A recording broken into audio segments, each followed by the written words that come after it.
Hi friends, this is বানি and welcome to my channel. বন্ধুরা, আজকে আমি তোমাদের জন্য একটা দারুণ টপিক নিয়ে এসেছি। দেখো, বাংলায় আমরা প্রায় বলে থাকি আমি বাজারটা পর্যন্ত যাব, আমি স্কুলটা পর্যন্ত যাব। এই প্রকল্পটাকে তুমি সোমবার পর্যন্ত জমা দিতে পারবে। তো এই সেন্টেন্সগুলোকে আমরা ঠিক কিভাবে তৈরি করতে পারি? এখানে আমরা আপ টু এর ব্যবহার করব নাকি টিল এর ব্যবহার করব? সেন্টেন্সে কোথায় আমরা আপ টু এর জায়গায় টিল এর ব্যবহার করতে পারি, অর্থাৎ এই দুটোকে ইন্টারচেঞ্জেবলি ব্যবহার করতে পারি, আবার কোথায় পারি না।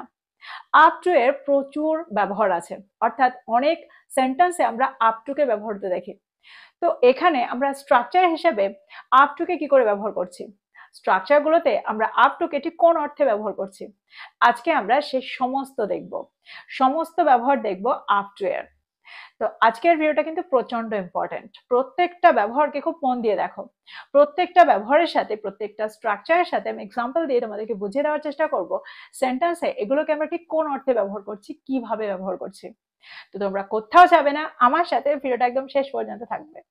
যা চ্যানেল নতুন, অর্থাৎ প্রথম আমার ভিডিও দেখছো, তারা প্লিজ চ্যানেলটাকে সাবস্ক্রাইব করে নিও, তাহলে যখনই আমি ভিডিও আপলোড করব তোমরা নোটিফিকেশন পেয়ে যাবে। তো আর দেরি না করে চলো শুরু করা যাক আজকের ভিডিও। দেখো, সবার আগে আমরা জানবো আফটার এর কি অর্থ। দেখো, আফটার এর অর্থ হলো পর্যন্ত। কোনো এন্ডিং পয়েন্টকে বোঝাতে আমরা আফটার এর ব্যবহার করে থাকি। কোনো বাউন্ডারি, কোনো লিমিট বোঝাতে আমরা সেন্টেন্সে আফটার এর ব্যবহার করে থাকি। কিছু এক্সাম্পল দেখো, তোমরা বুঝতে পারবে। যদি আমি বলি আমি এখানে বিকেল 5টা পর্যন্ত থাকবো, I will stay here up to 5 PM। I will stay here up to 5 PM। এখানে কি আমরা টিলের ব্যবহার করতে পারি? অর্থাৎ এখানে কি আমরা বলতে পারি I will stay here till 5 PM? যদি আমি বলি তুমি সোমবার পর্যন্ত ফর্মটাকে জমা দিতে পারবে, you can submit the form up to Monday. You can submit the form up to Monday. যদি আমি বলি সে মধ্যরাত পর্যন্ত, অর্থাৎ রাত 12টা পর্যন্ত কাজ করেছিল, সেন্টেন্সটা কি হবে? হি worked up to midnight. He worked up to midnight. আচ্ছা, এখানে আমরা টিলের ব্যবহার করলে সেন্টেন্সটা কি হবে? দেখো, এখানেও আমরা টিলের ব্যবহার করতে পারি, অর্থাৎ ইন্টারচেঞ্জেবলি প্রায় সময় আমরা ব্যবহার করে থাকি, কিন্তু এই দুটোর মধ্যে পার্থক্য রয়েছে। আমরা আফটার এর জায়গায় সব সময় টিলের ব্যবহার করতে পারি না। দেখো, টিলের অর্থ হলো কোনো একটা কাজ কন্টিনিউয়াসলি চলেছে, অর্থাৎ কোনো একটা কাজ অনগোয়িং থেকেছে। অর্থাৎ আমি এখানে অর্থ করতে চাইছি সে কাজটা একটা সময় থেকে রাত 12টা পর্যন্ত কন্টিনিউ রেখেছিল। কিন্তু আমরা যখন আপ টু এর ব্যবহার সেন্টেন্সে করব, তখন কিন্তু আমরা সব সময় একটা কন্টিনিউয়াস অ্যাকশনকে বোঝাই না, আমরা বোঝাতে চাই কাজটা এই সময়ে শেষ হয়েছে। অর্থাৎ এখানে আমরা একটা লিমিট, একটা এন্ডিং পয়েন্টকে শো করতে চাইছি, এন্ডিং পয়েন্টকে বোঝাতে চাইছি, একটা বাউন্ডারি বোঝাতে চাইছি। তবে এ দুটোর ব্যবহার আমরা প্রায়ই ইন্টারচেঞ্জেবলি করে থাকি, অর্থাৎ সময়ের ক্ষেত্রে আমরা টিল আর আপ টু এর ব্যবহার প্রায় ইন্টারচেঞ্জেবলি হতে দেখি। অর্থাৎ এখানে আমরা প্রায়ই টিলের ব্যবহার হতে দেখি, আর স্পোকেন ইংলিশে এটা প্রচন্ড কমন। এবার আমরা দেখব কোথায় আমরা টিলের জায়গায় আপ টু এর ব্যবহার করতে পারি না। দেখো, যখন আমরা কোনো জায়গা বোঝাই, অর্থাৎ এই জায়গা পর্যন্ত সে গিয়েছিল, আমি এই জায়গা পর্যন্ত হেঁটেছিলাম, তখন কিন্তু আমরা সেন্টেন্সে টিলের ব্যবহার করতে পারি না, কারণ টিল বা আনটিলের ব্যবহার আমরা শুধুমাত্র সময়ের ক্ষেত্রে করে থাকি, কোনো ডিউরেশন বোঝাতেই করে থাকি। ফর এক্সাম্পল, যদি আমি বলি আমি স্টেশন পর্যন্ত হেঁটেছিলাম, আমি স্টেশনটা পর্যন্ত হেঁটেছিলাম, সেন্টেন্সটা কি হবে? I walked up to the station. I walked up to the station. সে গেট পর্যন্ত দৌড়ে গিয়েছিল, she ran up to the gate. She ran up to the gate. দেখো, এখানে আমরা টিলের ব্যবহার করতে পারি না, কারণ এখানে আমি কোনো সময় বোঝাচ্ছি না, এখানে একটা জায়গা বোঝাচ্ছি। সে এই পর্যন্ত দৌড়ে গিয়েছিল, সে গেট পর্যন্ত দৌড়ে গিয়েছিল, আমি স্টেশনটা পর্যন্ত হেঁটেছিলাম, রাস্তাটা নদীটা পর্যন্ত যায়। The path goes up to the river. The path goes up to the river. তো তোমরা বুঝতে পারলে এখানে আপ টু এর কি অর্থ। তো এক্সাম্পলগুলোর মধ্যে দিয়ে আমার মনে হয় তোমরা এই পর্যন্ত বুঝতে পারলে। এবার আমরা দেখবো আপ টু এর পরের ব্যবহারটা। দেখো, নাম্বার বা কোনো অ্যামাউন্টের সীমা বোঝাতে, লিমিট বোঝাতেও আমরা আপ টু এর ব্যবহার করতে পারি। যদি আমি বলি তুমি 500 টাকা পর্যন্ত ধার নিতে পারো, সেন্টেন্সটা কি হবে? You can borrow up to 500 rupees. You can borrow up to 500 rupees. আরেকটা এক্সাম্পল দেখো, যদি আমি বলি ব্যাংকটা তোমাকে 5 লাখ পর্যন্ত ধার দেবে, সেন্টেন্সটা কি হবে? The bank will lend you up to 5 lakhs. The bank will lend you up to 5 lakhs. তো তোমরা বুঝতে পারছো এখানে আমরা আপ টু কে কিভাবে ব্যবহার করছি। কোনো অ্যামাউন্ট বা কোনো নাম্বারের সীমা বোঝাতে, লিমিট বোঝাতে আমরা এখানে আপ টু এর ব্যবহার করে থাকি। এবার আমরা দেখব আপ টু এর পরের ব্যবহারটা।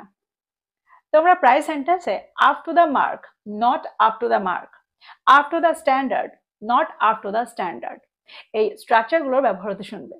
দেখো এখানে আমরা আপ টু কে একটা স্ট্রাকচারে ব্যবহার করছি, যার অর্থ হলো যথেষ্ট গুণগত বা যথেষ্ট গুণগত নয়, প্রত্যাশার তুলনায় গুণগত নয়, প্রত্যাশার তুলনায় জিনিসটা ভালো নয়, এরকম অর্থে আমরা সেন্টেন্সে not up to the mark, not up to the standard এর ব্যবহার করে থাকি। আর আপ টু দ্য স্ট্যান্ডার্ড এই স্ট্রাকচারটা ব্যবহার আমরা তখন করি যখন আমরা বোঝাতে চাই যথেষ্ট ভালো। যদি আমি বলি তার পারফরমেন্স যথেষ্ট ভালো ছিল, his performance was up to the mark, that means তার পারফরমেন্সটা যথেষ্ট ভালো মানের ছিল। যদি আমি বলি এই ফোনটা ভালো মানের, that means যথেষ্ট ভালো, মানসম্পন্ন, সেন্টেন্সটা কি হবে? this phone is up to the standard, this phone is up to the standard. যদি আমি বলি তোমার পারফরমেন্সটা যথেষ্ট মানসম্মত ছিল না, সেন্টেন্সটা কি হবে? your performance was not up to the mark, your performance was not up to the mark, বা your performance was not up to the standard. পরের সেন্টেন্সটা দেখো, যদি আমি বলি পণ্যটি প্রত্যাশা অনুযায়ী নয়, অর্থাৎ যেটা প্রত্যাশা করেছিলাম সেরকমটা নয়, the product is not up to the expectations, the product is not up to the expectations. আরেকটা এক্সাম্পল দেখো, তোমার উত্তরটা আমাদের প্রত্যাশা অনুযায়ী ছিল না, your answer was not up to our expectations, your answer was not up to our expectation. তার বক্তৃতাটা প্রত্যাশা অনুযায়ী ছিল না, his speech was not up to the expectations, his speech was not up to the expectations. তো এক্সাম্পলগুলোর মধ্যে দিয়ে আমার মনে হয় তোমরা বুঝতে পারছো এখানে আমরা আপ টু কে ঠিক কিভাবে ব্যবহার করছি, একটা স্ট্রাকচারে আমরা আপ টু কে ঠিক কিভাবে ব্যবহার করছি, আর সেটাকে ব্যবহার করলে সেন্টেন্সের অর্থটা ঠিক কেমন হচ্ছে। এবার আমরা দেখব আপ টু এর পরের ব্যবহারটা। আমরা প্রায় সেন্টেন্সে ব্যবহার হতে শুনি আপ টু নাও, যার অর্থ হলো এখনো পর্যন্ত, অর্থাৎ এখানে আমরা এই অর্থে আপ টু নাও কে ব্যবহার করে থাকি। দেখো এখানে আমরা টিল নাও এরও ব্যবহার হতে শুনি। যদি আমি বলি এখনো পর্যন্ত আমরা কোনো সমস্যার মুখোমুখি হইনি, up to now we have faced no problems, up to now we have faced no problems. দেখো এখানে আমরা টিল নাও এরও ব্যবহার করতে পারি, তাহলে সেন্টেন্সটা কি হবে? Till now we have faced no problems, both are correct. আমরা স্পোকেন ইংলিশে বেশিরভাগ ক্ষেত্রে টিল নাও এরই ব্যবহার হতে শুনি। এখনো পর্যন্ত তারা উত্তরটা দেয়নি, up to now they haven't replied, up to now they haven't replied, till now they haven't replied. যদি আমি বলি এখনো পর্যন্ত কেউ অভিযোগ করেনি, up to now no one has complained, up to now no one has complained. তো এক্সাম্পলগুলোর মধ্যে দিয়ে আমার মনে হয় তোমরা বুঝতে পারছো সেন্টেন্সে আমরা এখানে up to now এর ব্যবহারটা ঠিক কোন অর্থে করছি। এবার আমরা দেখব up to এর পরের ব্যবহার। দেখো up to কে আমরা সেন্টেন্সে যথেষ্ট উপযুক্ত বা যথেষ্ট উপযুক্ত নয় এরকম অর্থে ব্যবহার করতে পারি, অর্থাৎ কোনো কিছুর জন্য কেউ যথেষ্ট দক্ষ, যথেষ্ট উপযুক্ত এরকম অর্থেও আমরা ব্যবহার করতে পারি। আর তার আগে নটের ব্যবহার করে আমরা সেন্টেন্সটাকে নেগেটিভও করতে পারি। এক্সাম্পল দেখো, যদি আমি বলি সে চ্যালেঞ্জটা নিতে পারে, অর্থাৎ চ্যালেঞ্জটা নেওয়ার জন্য সে উপযুক্ত, চ্যালেঞ্জটা নেওয়ার জন্য সে দক্ষ, সেন্টেন্সটা কি হবে? He is up to the challenge, he is up to the challenge. সে চ্যালেঞ্জটা নেওয়ার জন্য উপযুক্ত নয়, প্রস্তুত নয়, অর্থাৎ সে চ্যালেঞ্জটা নেওয়ার জন্য দক্ষ নয়, he is not up to the challenge. যদি আমি বলি সে কাজটার জন্য যথেষ্ট উপযুক্ত নয়, she is not up to the task, she is not up to the task, অর্থাৎ এই কাজটা করার জন্য যতটা দক্ষ হওয়া দরকার সে ততটা দক্ষ নয়। যদি আমি বলি তারা প্রমাণ করেছে তারা এটার জন্য উপযুক্ত, অর্থাৎ তারা প্রমাণ করেছে যে তারা এটা করতে পারে, তারা এই কাজটা করতে দক্ষ। They proved they are up to it, they proved they are up to it. তো এক্সাম্পলগুলোর মধ্যে দিয়ে আমার মনে হয় তোমরা বুঝতে পারলে সেন্টেন্সে আমরা এখানে আপ টু কে কিভাবে ব্যবহার করছি। এবার আমরা দেখব আপ টু এর পরের ব্যবহারটা। দেখো আমরা প্রায় শুনে থাকি it's completely up to you, it's up to me, it's up to her. তো এখানে আমরা আপ টু কে ঠিক কোন অর্থে ব্যবহার করছি? এখানে আমরা ব্যবহার করছি এটা তার ব্যাপার, অর্থাৎ এটা তার উপর নির্ভর করে সে কি করবে, সিদ্ধান্ত নেওয়াটা তার ব্যাপার। যদি আমি বলি এটা তোমার ব্যাপার, ইটস আপ টু ইউ। এটা আমার ব্যাপার, ইটস আপ টু মি।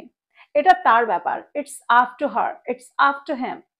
যদি আমি বলি তুমি থাকবে নাকি বেরোবে সেটা তোমার ব্যাপার, it's up to you whether you stay or leave. It's up to you whether you stay or leave. তো এক্সাম্পলগুলোর মধ্যে দিয়ে আমার মনে হয় তোমরা বুঝতে পারছো এখানে আমরা আপ টু কে কিভাবে ব্যবহার করছি। তো এই ছিল কিছু আপ টু এর ব্যবহার। আমার মনে হয় আজকের পর থেকে এই ধরনের স্ট্রাকচারে আপ টু এর ব্যবহার দেখলে তোমরা আর অবাক হবে না, খুব সহজেই এগুলোর ব্যবহার তোমরা বুঝতে পারবে। তো প্রত্যেকটা ব্যবহারকে, প্রত্যেকটা স্ট্রাকচারকে নোট ডাউন করো, আর এগুলো দিয়ে প্রচুর সেন্টেন্স তৈরি করো, আর সেগুলোকে তোমাদের প্রতিদিনের কনভারসেশনে ব্যবহার করো। তো এই ছিল আজকের ভিডিও, এই ছিল আজকের টপিক। ভিডিওটা ভালো লাগলে লাইক করতে ভুলে যেও না, বন্ধুদেরকে শেয়ার করো যারা ইংরেজি শিখছে। So this is all about today. I will be back with another video. Till then, take care. Thank you for watching this video. Bye bye.